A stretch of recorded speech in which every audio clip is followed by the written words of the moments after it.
साथ बोलिए भारत माता की। बैठ जाइए माताएं बहनें, सब लोग बैठ जाइए इधर प्लीज। बैठ जाओ भाई, बैठ जाओ, बैठ जाओ। पीछे सारे लोग हैं, एक बार जल्दी से ही शोर आ जाए जरा। मेरे साथ बोलिए भारत माता की। क्यों भाई, बाराबंकी वालों की आवाज को क्या हो गया है? ऐसी आवाज होती है क्या? आज मोदी जी दिल्ली में है, दिल्ली तक आवाज जानी चाहिए। मेरे साथ दोनों हाथ उठाइए, उठाइए दोनों हाथ।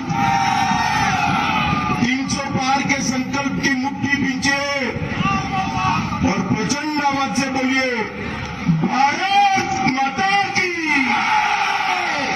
भारत माता की। मंच पर उपस्थित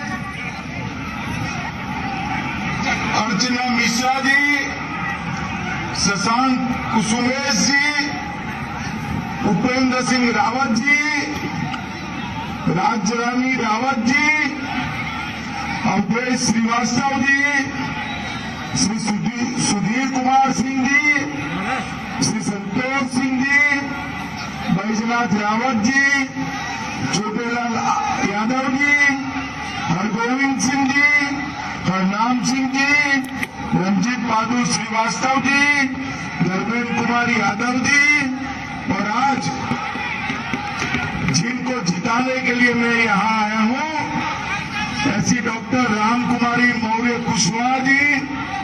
और आज इस कार्यक्रम में इतनी बड़ी संख्या में दूर दूर तक दिखाई पड़ रहा है आए हुए प्यारे भाइयों बहनों माताओं और मेरे जिगर के टुकड़े जैसे युवा मित्रों। मित्रों, आज बाराबंकी की इस भूमि को मैं प्रणाम कर अपनी बात की शुरुआत करता हूं।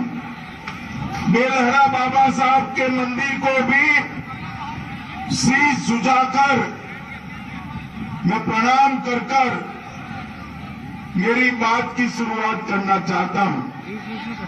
शहीद फ्लाइट लेफ्टिनेंट शंकर दयाल वाजपेयी जी और कई क्रांतिकारी जो इस भूमि से देश के लिए जान दिए, उस सभी को मैं प्रणाम कर मैं मेरी बात की शुरुआत करना चाहता हूं।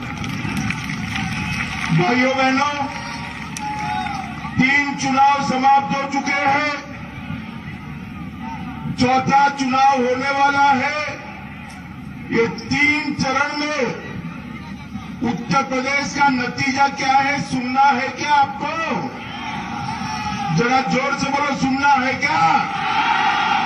तो मैं बताता हूं, ये 3 चरण में सपा बसपा का सुपड़ा साफ हो चुका है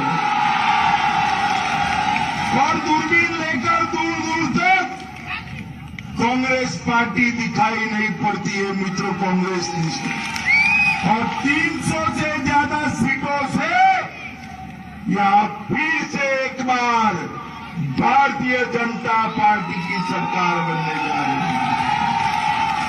मित्रों, सपा बसपा के शासन में ये हमारा उत्तर प्रदेश टेरर हॉटस्पॉट के रूप में जाना जाता था। यहां से देश भर में आतंकवादी जाते थे। उत्तर प्रदेश दंगों का एपिक सेंटर माना जाता था और माफियाओं का कॉरिडोर माना जाता था। मित्रों, आज मैं कहने आया हूं, 5 साल में न आतंकवाद है, न दंगा है, न माफिया कहीं दिखाई पड़ता है। उत्तर प्रदेश को सलामत करने का काम हमारी भारतीय जनता पार्टी की योगी सरकार ने किया है। आप सभी को 2015 का सिद्धौर का दंगा याद होगा, जब सिद्धौर में दंगा होता था, बाराबंकी वाले दंगे का दंश झेल रहे थे और अखिलेश जी सफाई महोत्सव में गाना सुन रहे थे। ऐसी सरकार चल सकती है क्या? ऐसी सरकार लाना चाहिए क्या?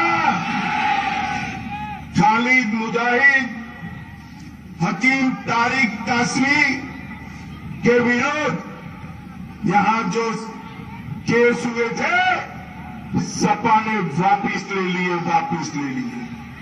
परंतु योगी सरकार आई तो उसकी पैरवी के कारण हकीम कासमी को आजन्म कारावास की सजा हुई। मित्रों, आजन्म कारावास।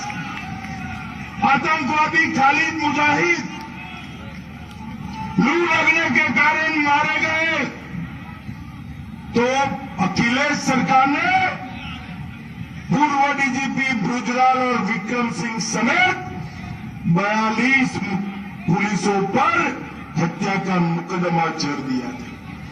मित्रों, जो कांग्रेस पार्टी, सपा, बसपा, इन्होंने हमेशा दंगाइयों और आतंकवादियों को बचाने का काम किया। कांग्रेस पार्टी की नेता प्रियंका गांधी ने अभी इंटरव्यू में कहा, किसी ने उनको पूछा कि आतंकवाद के बारे में आपका क्या कहना है? उन्होंने कहा, ऐसी फालतू चीजों के लिए मेरा वक्त नहीं है। बाराबंकी वालों, बताओ, बम धमाके में हमारे लोगों की जान लेने वालों को सजा कराना ये फालतू चीज है क्या? करानी चाहिए, नहीं करानी चाहिए? बंबई, अहमदाबाद में बम धमाके हुए, मोदी जी मुख्यमंत्री थे और 30 लोगों को फांसी पर लटकाने का हुक्म सुना दिया गया है। और अखिलेश बाबू और प्रियंका बहन को ये फालतू चीज लगती है। अखिलेश बाबू, जिस बम धमाकों में सैकड़ों लोगों की जान गई वो आपके लिए फालतू हो सकता है, भारतीय जनता पार्टी के कार्यकर्ता के लिए वो आतंकवादियों को फांसी कराने से बड़ा कोई काम हो नहीं सकता। मित्रों, हो नहीं सकता।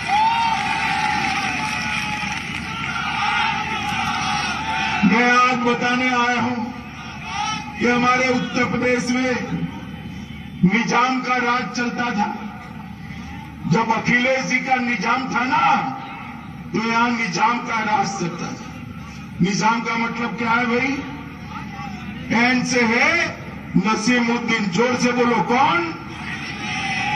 ई से है इमरान मसूद, कौन? ए से है आजम खान, कौन? और एम से है मुख्तार अंसारी। मित्रों, बताओ तो, आजम खान कहां है? जोर से बोलो, कहां है? ये अतीक अहमद कहां है? मुख्तार अंसारी कहां है? अगर गलती से भी बाराबंकी वालों ने साइकिल की सवारी करी तो ये तीनों जेल में रहेंगे क्या? रहेंगे क्या? तुरंत बेल पे बाहर आएंगे।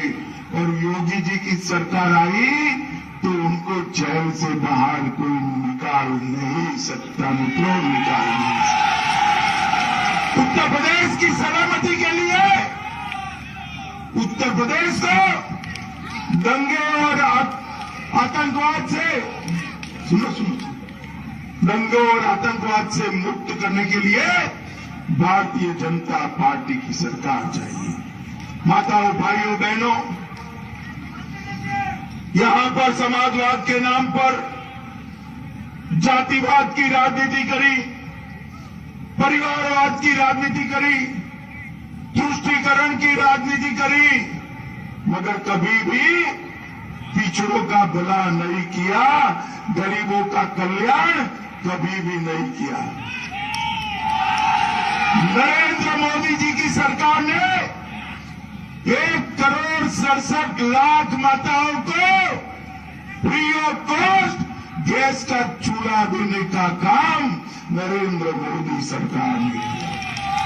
2,61,00,000 घरों में शौचालय बनाने का काम भारतीय जनता पार्टी की योगी आदित्यनाथ की सरकार ने किया है। मित्रों, 1,41,00,000 गरीबों के घर में बिजली पहुंचाने का काम ये भारतीय जनता पार्टी की सरकार ने किया है। 42 लाख गरीबों को आवास देने का काम ये भारतीय जनता पार्टी की सरकार ने करा है। 2,54,00,000 किसानों को 37,521 रुपया प्रति साल 6,000 रुपया देने का काम नरेंद्र मोदी सरकार ने किया है। और गरीबों को 2 साल तक प्रति व्यक्ति 5 किलो मुफ्त अनाज देने का काम भी नरेंद्र मोदी सरकार ने किया है। नरेंद्र मोदी, मुझे बताओ माताओं भाइयों बहनों, टीका लगाए नहीं लगा है? कुछ पैसा देना पड़ा है क्या? देना पड़ा है क्या? टीका भी लगाया, ऊपर से सरकार ने कॉफी पिलाकर वापिस भेजा। ठीक है ना?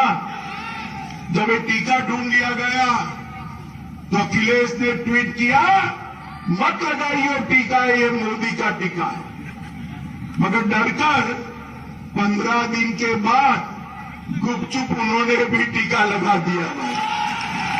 मुझे बताओ बाराबंकी वालों, अगर मोदी जी टीका न लगाते तो आज तीसरी लहर में हम सुरक्षित रहते क्या? बताओ भाई, पीछे वाले बताओ, रहते क्या? मोदी जी ने टीका लगाकर देश के 130 करोड़ लोगों को सुरक्षा देने का काम नरेंद्र मोदी सरकार ने किया है। मित्रों, नरेंद्र मोदी जी, माताओं भाइयों बहनों, मैं आपको बताने आया हूं, उत्तर प्रदेश की कानून और व्यवस्था को योगी जी ने ठीक ठाक किया है। डकैती में 72% की कमी आई है, लूट में 62% की कमी आई, हत्या में 31% की कमी आई, अपहरण में 29% की कमी आई है और बलात्कार के मामलों में 50% की कमी लाने का काम ये भारतीय जनता पार्टी की योगी सरकार है। भाइयों बहनों, अगर अखिलेश सरकार आई तो ये जो रोड बन रहे हैं वो बनेंगे क्या? बताओ, बनेंगे?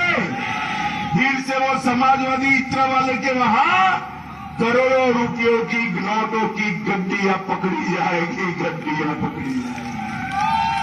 आपके घर में कभी समाजवादी पार्टी की सरकार थी तब कभी भी 24 घंटा बिजली आती थी क्या? बाराबंकी वालों बोलो, पीछे भी बोलो भाई, बिजली आती थी क्या? ये भारतीय जनता पार्टी की सरकार ने शहरों में 24 घंटा और गांव में 22 घंटे से ज्यादा बिजली लाने का काम ये भारतीय जनता पार्टी की सरकार ने किया है। 18 से ज्यादा सिंचाई योजनाओं को समाप्त करने का काम नरेंद्र मोदी जी ने किया है। मित्रों, नरेंद्र मोदी जी ने किया है। और किसानों को 6,000 रुपया चेक से पहुंचाने का काम ये भारतीय जनता पार्टी की सरकार ने किया है। माताओं भाइयों बहनों युवाओं, मुझे बताओ, ये कश्मीर हमारा भारत का अभिन्न अंग है या नहीं? जोर से बोलो पीछे वाले, कश्मीर है या नहीं है? कश्मीर में से जब धारा 370 हटाने का प्रस्ताव आया 5 अगस्त 2019 को, ये अखिलेश बाबू ने कहा कि अगर धारा 370 हटाओगे तो देश में खून की नदियां बहेंगी। अरे अखिलेश बाबू, किसको डराते हो भाई? हम डरने वालों में से नहीं है। 5 अगस्त 2019 को मोदी जी ने धारा 370 को उखाड़ कर फेंक दिया मित्रों। और अखिलेश बाबू, खून की नदियां छोड़ो, अरे खून की नदियां छोड़ो। किसी को कंकर चलाने की हिम्मत नहीं हुई, कंकर चलाने की हिम्मत नहीं। जब सपा बसपा के समर्थन से कांग्रेस की सरकार चलती थी, आए दिन पाकिस्तान से आलिया मालिया जमालिया घुस जाते थे, बम धमाके करते थे और हमारे जवानों का सर काट कर ले जाते थे। माताओं, भाइयों, बहनों, आपने 2014 में मोदी जी को प्रधानमंत्री बना दिया, देश में भाजपा की सरकार आई। पाकिस्तान को ऐसा लगा कि क्या फर्क पड़ता है, वो भूल गए ये सरकार कांग्रेस की नहीं है, भारतीय जनता पार्टी की है। और मनमोहन सिंह जी प्रधानमंत्री नहीं है, नरेंद्र मोदी प्रधानमंत्री। पुरी और पुलवामा में हमला किया, 10 ही दिन में सर्जिकल स्ट्राइक और एयर स्ट्राइक कर पाकिस्तान के घर में घुसकर आतंकवादियों का सफाया करने का काम भारतीय जनता पार्टी। और मोदी जी ने देश भर के अंदर, दुनिया भर के अंदर एक संदेश भेजा कि भारत की सीमा और भारत की सेना, उसके सामने आंख उठाकर कोई देख नहीं सकता, वरना दंडित किया जाता है मित्रों, दंडित किया जाता है। मुझे बताओ बाराबंकी वालों, मुझे बताओ, सपा बसपा कांग्रेस देश को सुरक्षित रख सकती है क्या? जोर से बोलो, रख सकती है क्या? यूपी को सलामत बना सकती है क्या? देश को समृद्ध कर सकते हैं क्या? देश को समृद्ध और सुरक्षित केवल और केवल नरेंद्र मोदी जी के नेतृत्व में भारतीय जनता पार्टी ही कर सकती है मित्रों, और कोई नहीं। बाराबंकी वालों, मुझे बताओ, चुनाव में बटन किस चिन्ह पर दबाओगे? माताएं बहनें भी बताए, किस चिन्ह पर दबाओगे? कमल पर दबाओगे? भाजपा को जिताओगे? कुशवाहा बहन को जिताओगे? पक्का प्रचंड बहुमत से जिताओगे? 300 पार की सीटों की लड़ाई लड़ोगे? पक्का योगी जी को फिर से मुख्यमंत्री बनाओगे? मोदी जी के हाथ मजबूत करोगे? तो मेरे साथ दोनों हाथ उठाइए, उठाइए दोनों हाथ, विजय के संकल्प की मुट्ठी पीछे और प्रचंड आवाज से बोलिए, भारत माता की, भारत माता की, भारत माता की।